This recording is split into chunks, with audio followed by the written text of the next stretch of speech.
زه خو یم دوستان خدای ته وګورئ او زما دا پیغام مخکې جوماتونو ته ورسوئ، کورونو ته ورسوئ او مدارسو ته ورسوئ چې زموږ په جوماتونو کې یا په مدارسو کې کله قرآن پاک ضعیف شي نو هغه نه په جومات کې ځای شته او نه په کورونو کې، نو بیا یې مونږ خلک څه کوو؟ مونږ خلک یې بیا څه کوو؟ دا مونږ سیندونو خوړونو ته ورځو. نو دا هم یو سیند د یو خوړ نه راغلی دی، لمده ډیپټي راغلی ده، لمده. پښتنو وروڼو تاسو به نن انشاءالله دا ویډیو په زرګونو او په میلیونو کې شیر کوئ چې نن د پسه څوک دا ضعیف قرآن پاک بې ځایه ونه غورځوئ. زما دا پیغام ما روجه په خوله یم، خدای پاکه چې څوک زموږ دا پیغام مخکې رسوي، خدای پاکه زبرګه روجه ده، خدای ته ورته ډېره خوشحالي ورکړي. پښتنو په جمع وایي امین، او خدای د زړه سکون ورکړي.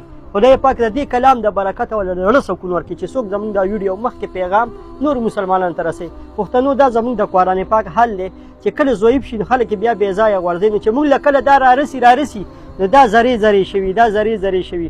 نو پښتنو وروڼو دغه قرآن پاک موږ له راوړئ، موږ چې کم ضعیف دي هغې له به ښایسته مزېدار غلافونه ورکړو، چې کم پکې مرمت کېږي یا به مرمت شي مدارسو له به یې ورکړو.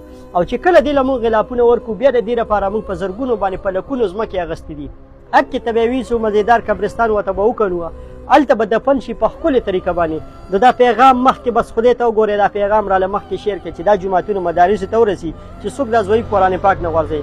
د موبایل نمبر یاد وساتئ 0343 92 91 91 په ده باندې وټساپ ایزي پیسه شته. خو زه وایم کیدای شي چې دا کومه قرآن پاک چې ما له لامده راغلي دا د بېوسۍ د وجې پاتې شوي یا. نو پښتنو وروڼو تاسو موږ سره ټرانسپورټ دپاره تعاون کولی شئ، د دې قرآن پاک دپاره چې کوم غلافونه موږ اخلو هغې دپاره تعاون کولی شئ، او زیات نه زیات بېوسه خلکو ته چې دا پیغام راله مخکې شیر کړئ. جزاک الله خیر.